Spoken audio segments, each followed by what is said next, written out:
Among its many silent responsibilities, the liver also serves as a recycling center for the blood, particularly in managing the life cycle of red blood cells. As red blood cells age, typically living about 120 days, they're broken down by immune cells called macrophages, primarily in the spleen, but the liver plays a central role in processing what's left behind.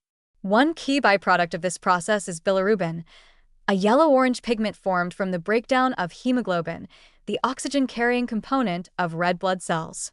The liver captures this bilirubin, modifies it to a water-soluble form through conjugation, and then excretes it into bile for removal through the digestive tract. This may sound like a routine cleanup function, but it has profound clinical importance. If the liver is unable to process or eliminate bilirubin effectively, it begins to accumulate in the blood and tissues. The most visible sign of this buildup is jaundice, a yellowing of the skin or eyes.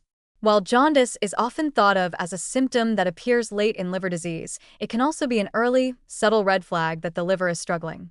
Even slight elevations in bilirubin can signal congestion, inflammation, or damage within the liver or bile ducts, long before more dramatic signs like pain, swelling, or abnormal lab tests appear. What's important to understand is that bilirubin itself is not a toxin. It's actually a powerful antioxidant in its mild, unconjugated form. But when it builds up due to impaired liver clearance, it can overwhelm the system and reflect deeper dysfunction. Conditions like Gilbert syndrome, for example, involve a mild genetic impairment in bilirubin conjugation, leading to intermittent jaundice during stress, fasting, or illness, situations that tax the liver. In other cases, such as hepatitis, fatty liver, or bile duct obstruction, jaundice may be one of the first outward clues that something is going wrong internally. Yet it's often dismissed or missed altogether in early stages. The liver's ability to handle bilirubin efficiently depends on multiple factors: enzyme activity, bile flow, and the availability of nutrients like glucuronic acid and glycine that are needed for conjugation. When liver cells are inflamed, nutrient-depleted, or overloaded with fat or toxins, this capacity can decline. Meanwhile, the buildup of bilirubin continues quietly, potentially affecting brain function, immune health, and energy levels. Infants, whose livers are immature, often experience temporary jaundice in the first days of life, illustrating just how delicate and essential this function is from the very beginning. This breakdown and clearing process also reveals how interconnected liver function is with other organs.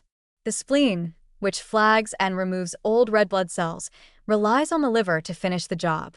If the liver is congested or compromised, a backup in this system can affect spleen function and even contribute to anemia. This is why chronic liver disease sometimes presents with low red blood cell counts, poor oxygen delivery, or fatigue long before more obvious digestive symptoms arise. Fortunately, this filtration and clearance function, like many of the liver's roles, is highly responsive to care. Supporting the liver with antioxidants like vitamin C and E, sulfur-rich foods, onions, garlic, broccoli, and nutrients that support bile flow and detoxification, choline, taurine, milk thistle, can improve bilirubin handling. Staying hydrated and maintaining regular bowel movements also ensures that conjugated bilirubin is excreted effectively and not reabsorbed into the bloodstream, a process that becomes problematic when liver or digestive function is sluggish. So while breaking down old red blood cells may sound like a background job, it's actually one of the most elegant examples of the liver's ability to maintain harmony in the body. It prevents the buildup of waste, recycles useful components, and gives us a visible warning sign: jaundice, when things start to go off track. That sign should never be ignored, no matter how subtle. In many ways, bilirubin levels offer a window into how well the liver is managing its wider metabolic and detoxification responsibilities. Paying attention to this early signal can provide a crucial opportunity for intervention long before irreversible damage occurs. As always, the liver works quietly, but when it speaks, we should listen.